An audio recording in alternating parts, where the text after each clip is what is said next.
창세기 49장 20절에서 21절까지 말씀을 다 같이 보겠습니다. 아셀에게서 나는 먹을 것은 기름진 것이라 그가 왕의 수라상을 차리리로다. 납달리는 노인 암사슴이라 아름다운 소리를 발하는도다. 아멘. 지금 야곱의 12아들에 대해서 함께 배우고 있는데요, 야곱의 12아들이 헷갈리게 되어 있습니다. 그러니까 차근차근 보면 이해할 수 있는데 누가 누군지 정말 헷갈리게 되어 있어요. 그러니까 레아에게 난 자식이 총 6명이 있고, 그다음에 실바에서 둘, 그다음에 라헬 또 둘, 그다음 빌하에게서 둘, 이렇게 됩니다. 순서로 보면 이렇게 되어 있죠. 레아가 4명의 자식을 낳습니다. 루벤, 시므온, 유다 이렇게 낳은 다음에 단과 납달리가 태어나고 갓과 아셀이 태어납니다. 그리고 마지막 라헬을 통해서 요셉과 베냐민 이렇게 총 12명이 태어나고 그 사이에 또 디나라는 딸이 하나 있고 이렇게 되어집니다. 자, 그 가운데 오늘은 두 사람을 보게 될 건데요, 아셀과 납달리입니다.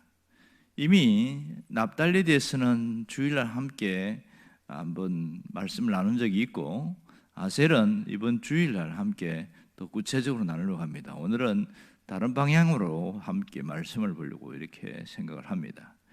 자, 아셀은 누구냐?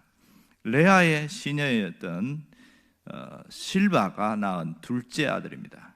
그러니까 갓과 아셀 이렇게 되죠. 갓과 아셀. 그러니까 순서로 보면 아셀은 8번째 아들이고요. 그러면 납달리는 누구냐 하면, 납달리는 빌하가 낳은 둘째 아들인데, 그러니까 단과 납달리 이렇게 되어지니까 순서로 보면 납달리가 6번째 이렇게 됩니다. 그러니까 단과 납달리, 갓, 아셀, 그다음 아들이 또 있죠. 레아가 낳은 아들 중에서 이사갈과 스불론, 그러니까 9번째, 10번째는 이사갈, 스불론, 11번째는 요셉, 이렇게 순서가 되어집니다. 이 아셀은 뜻이 기쁨이다, 이렇게 그런 뜻으로 쓰였고요. 그 다음에 납달리는 경쟁하다, 이겼다, 이렇게 표현되어집니다. 자, 오늘 아셀이 받은 복에 대해서는 농사를 짓는 것에 대해서 이야기를 하고 있습니다. 오늘 보면 20절에 이렇게 나오죠. 아셀에게서 나는 먹을 것은 기름진 것이고 왕의 수라상을 차리로다. 복만 나와 있습니다. 농사를 짓든지 목축을 하든지 어쨌든 작업자족을 해서 굉장히 풍요로운 그런 모습을 보이고 있는데, 기름진 것으로 왕의 수라상을 차린다, 이렇게 이야기합니다. 사실 왕의 개념이 당시에 그렇게 익숙하지 않을 때였습니다. 그러니까 이집트에 왔을 때는 파라오라는 어떤 왕이 있긴 하지만 이스라엘 안에서는 왕의 개념은 그 이후에 있어진 일이긴 합니다. 그래서 이 부분에 대해서는 어떤 의미로 야곱이 축복을 했는지는 잘 이해되지 않습니다만은, 여기서 더 정확하게 알 수 있는 건 뭐냐면, 아셀은 흔치 않은 특별한 은혜가 부어진 자다, 이렇게 생각할 수 있습니다. 특별한 은혜로 살아가는 자라고 할 수 있겠지요. 납달리는 또 특이합니다. 노인 암사슴이고 아름다운 소리를 바라는다, 이렇게 이야기합니다. 이미 노인 암사슴에 대해서 이야기를 충분히 한 적이 있죠. 그런데 여기서 이스라엘 지파에서는 넓고 큰 사슴을 사육한다든지 이런 일은 거의 많지 않습니다. 산지가 그렇게 많지 않아 사슴을 양육하기보다는 오히려 염소를 더 혹시 많이 기르고 있는데, 근데 야곱의 축복하는 내용을 보면 이 부분은 조금 더 납달리 갖고 있는 특성을 더 얘기를 많이 하는 것 같아요.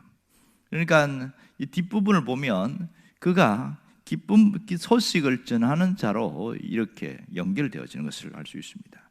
자, 정리를 해보면 이렇게 되겠지요. 아셀이 받은 복을 통해서 우리가 깨달을 수 있는 건 뭐냐면, 특별한 은혜가 부어진 자로 살아간 이 아셀, 이렇게 표현할 수 있고요. 특별한 은혜. 또 하나는 납달리는 특별한 은사를 가진 자다, 이렇게 표현할 수 있습니다. 그가 남들에게 좋은 소식도 전하지만 아름다운 소리를 발하는 자, 자신도 특별한 예능의 은사를 가진 자다, 이렇게 이야기합니다. 지난 시간에 이 납달리에 대해서 이야기하면서 이렇게 말했어요.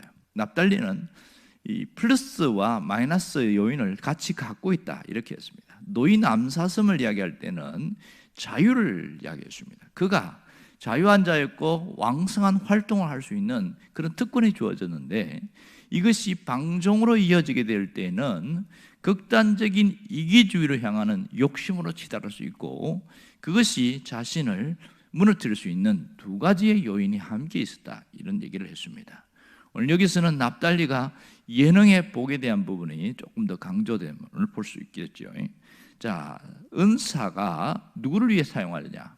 하나님이 이 은사를 주시는 것은 나를 위해서 쓰라고 그런 것이 아니라 순수하게 이 은사를 통하여 사람을 살리고 남을 유익하게 하는데 하나님이 은사를 주셨고요, 이를 통해서 결국은 하나님의 이름이 드러나고 하나님이 높여지는 것, 이것이 필요한 것이죠. 결국 이 아셀과 납달리를 통해서 우리가 배울 수 있는 것은 하나님의 특별한 은혜와 특별한 은사에 대한 부분이라고 할 수 있습니다.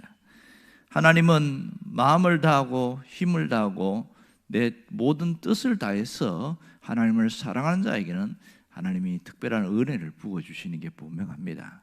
똑같이 예배를 드려도 은혜를 많이 받는 사람이 있고 적게 받는 사람은 그 사람의 마음의 태도 때문에 그런 가능성이 굉장히 많습니다.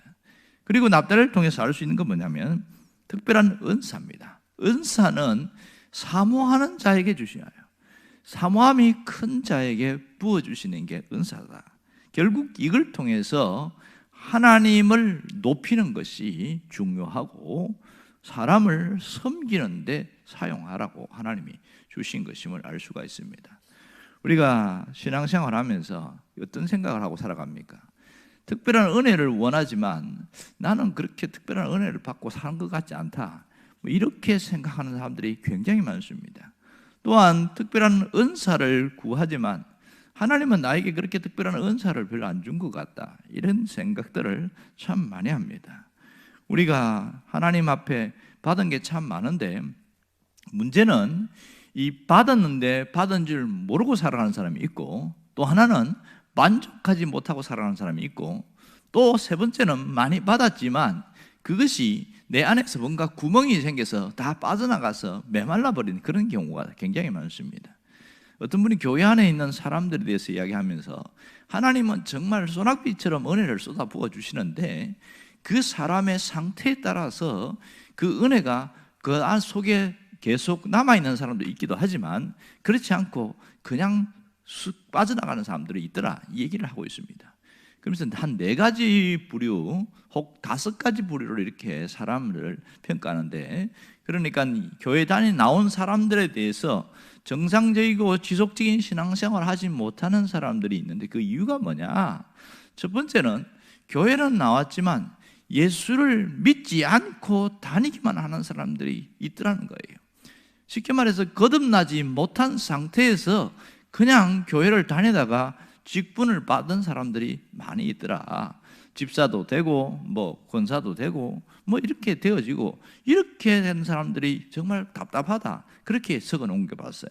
또 하나는 진심으로 예수를 믿는다고 하는데 육신에 속해서 살아가고 세상적인 정욕과 세속적인 부분이 너무 많이 덧입혀서 하나님의 은혜가 부어져도 금방 사라지더라, 이런 얘기를 하고 있고요. 또 이런 사람들의 특징이 뭐냐면 사람이 변하지 않는 거예요. 뭔가 예수를 믿으면 변해야 되는데 달라지지 않는다는 거예요. 늘 자기 성질대로 살아가고 자기 하고 싶은 대로 마음껏 휘저어야 되고 뭐 이런 식으로 살아가더라. 또 하나의 문제점은 뭐냐면 세상과 타협해서 살아가는 사람들이 있다는 거예요. 이것이 빈번하고 당연하게 되어지고 조금 어렵고 문제가 있으면 세상과 타협하는 것이 당연시 되어지는 이런 사람들, 참 결국은 믿음의 문제로 연결되어지는데 이런 것 때문에 신앙생활이 힘들다, 이렇게 표현한다는 겁니다. 그러나 그와 반대로 하나님이 은혜를 주신 것을 가슴에 품고 살아가는 사람들이 있더라는 거예요. 우리가 하나님의 은혜를 못 받아서가 아니라 그 은혜를 유지하지 못하기 때문에 문제고, 우리 안에서 뭔가 영적인 데 어떤 구멍이 나서 빠져나가기 때문에 메마른 상태로 살아가는 것이 문제다, 이런 얘기를 하고 있습니다. 정말 우리가 주님의 뜻대로 살고 주님 안에서 살아가기 위해서는 이 하나님 앞에서 우리에게 거듭남이 있어야 됩니다. 첫 번째는 영혼의 거듭남이 있어야 돼요. 이것은 진실로 예수를 믿게 되어지면 다 나타나는 현상인데, 두 번째는 성품의 거듭남이 있어야 됩니다. 이 부분이 가장 문제입니다. 내가 내 성품의 거듭남이 있어야 되는구나, 그런 인식과 자각이 있는 사람은 끊임없이 하나님 앞에 자신을 낮추면서, 하나님, 내가 내 성질대로 살아왔는데 이제는 달라지게 해주세요, 이러면서 변하려고 애를 써요. 그러다 보면 시간이 갈수록 달라져 있어요. 어느 날 정말 많이 달라져 있어요. 성품의 거듭남이 나타난 것이죠. 성품이 거듭나면 성령의 열매를 맺게 되어집니다. 그것은 확실합니다. 성령의 열매가 사랑과 희락과 화평과 자비, 오래 참음과 충성과 양성과 온유와 절제, 이런 것들이 저절로 되는 것이 아니라 거듭나는 자에게 주시는 하나님의 열매거든요. 그리고 모든 자들에게 이렇게 하나님 성품에 거듭나게 해주세요, 초점을 맞추고 살아가는 사람들에게는 하나님의 역사가 일어나고 달라져 있습니다. 결국은 어디에서 표현되어지냐면 얼굴에서 나타납니다. 모든 성품의 거듭남은 가장 먼저 얼굴에서 나타나고, 두 번째는 말에서 나타납니다. 말이 사납고 예리하고 날카롭고 비판적이고 이런 사람들이 말이 부드럽고 순하고 위로하고 격려하고 말을 하는데 아주 따뜻한 말들이 나가는 거예요. 이게 성품의 거듭난 자에게 나타나는 놀라운 특징입니다. 그래서 사람들이 뭔지는 모르겠는데, 야, 사람부터 달라졌다, 이렇게 얘기를 하는 겁니다. 여러분, 하나님은 우리가 변화가 있기를 원해요. 예수를 많이 믿을수록, 말씀을 들을수록 이 거듭남이 있기를 원합니다. 결국은 이 거듭남은, 성품의 거듭남은 내 힘으로 할 수가 없습니다. 성령의 역사, 성령의 도우심이 있어야 가능합니다. 우리 안에 성령이 충만하게 될 때는 갈수록 성품의 거듭남이 나타납니다. 결국은 성령의 충만함이 있느냐 없느냐, 그것이 우리의 성품이 달라질 수 있는 점들을 나타나게 됩니다. 하나님은 이 성품과 함께 주시는, 덤으로 주는 게 은사입니다. 성령의 은사를 주시는데, 그 은사가 두 가지 방향으로 나타납니다. 하나는 초월적 은사로 나타나고, 또 하나는 생활의 은사로 나타납니다. 초월적 은사라는 것은 고린도전서 12장에 나오는 한 12가지의 은사가 있죠. 하나는 말과 관련된 은사가 있고, 또 하나는 능력과 관련된 은사가 있고, 또 하나는 사역과 관련된 은사가 있고, 이런 은사가 있고요. 또 생활에 대한 은사는 로마서 12장과 에베소서라든지 몇 군데에서 일반적인 은사들로 표현되고 있습니다. 결국은 이러한 은사를 주신 이유는 뭐냐면, 나의 만족을 위해서가 아니라 사람을 섬기는 데 쓰라고 하나님이 주신 것이지요. 우리가 어떻게 살아야 되냐, 내가 받은 은혜와 하나님이 나에게 주신 은사를 가지고 오직 하나님께 영광을 돌리고 이것을 사람을 세우는 일에 쓰도록 하는, 그것이 굉장히 중요합니다. 내가 내 은혜에서 내 만족으로 끝나는 것이 아니라 다른 사람을 세우고 살리는 그 일을 하는 것이 우리의 사명이지요. 결국은 이를 위해서 늘 우리가 끊임없이 해야 되는 게 뭐냐면, 날마다 하나님의 은혜를 사모하고 하나님이 주신 특별한 은사를 사모하면서 하나님을 위해서 쓰게 해주세요, 사람을 세우는 데 쓰게 해주세요. 그러면서 내가 나가게 될 때에 놀라운 변화들이 일어납니다. 문제는 내 안에서 혁명이 일어나요. 그리고 나서 사람이 달라지는데, 나를 통해서 굉장히 하나님이 크게 일을 하시는 것을 보게 되어집니다. 자, 이렇게 하나님의 은혜와 은사를 가지고 살려고 하는 사람들은 자기 자신이 주인이 되어서 왕노릇하는 그런 삶을 살려고 하지 않습니다. 주님이 주인 된 그런 삶, 내가 주님의 말씀에 순종을 하려는 마음들이 강해집니다. 그러니까 성품이 점점 거듭나고 은사를 통해서 섬기는 이런 일을 하는 사람들에게 가장 큰 특징은 뭐냐면 순종입니다. 놀라운 것은 내가 하기 싫지만 하나님이 원하시면 100% 엎드리고 순종합니다. 내가 내 하고 싶은 대로 하지 않고 그분이 원하는 대로 살아갈 것, 이게 하나님의 뜻인데, 그런 삶이 주님이 오늘 납달리와 아셀을 통해서 우리에게 주시는 메시지입니다. 오늘 내가 어떻게 살 것인가를 깊이 묵상해야 됩니다. 하나님 은혜를 사모하며 은사를 사모하고 살아가는 것도 중요하지만, 내가 받은 은혜 가지고 하나님의 영광을 드러내고 받은 은사로 사람을 살리는 그 일에 쓰겠다는 그런 신앙 고백과 기도와 결심이 있기를 주의 이름으로 축원합니다. 기도하겠습니다.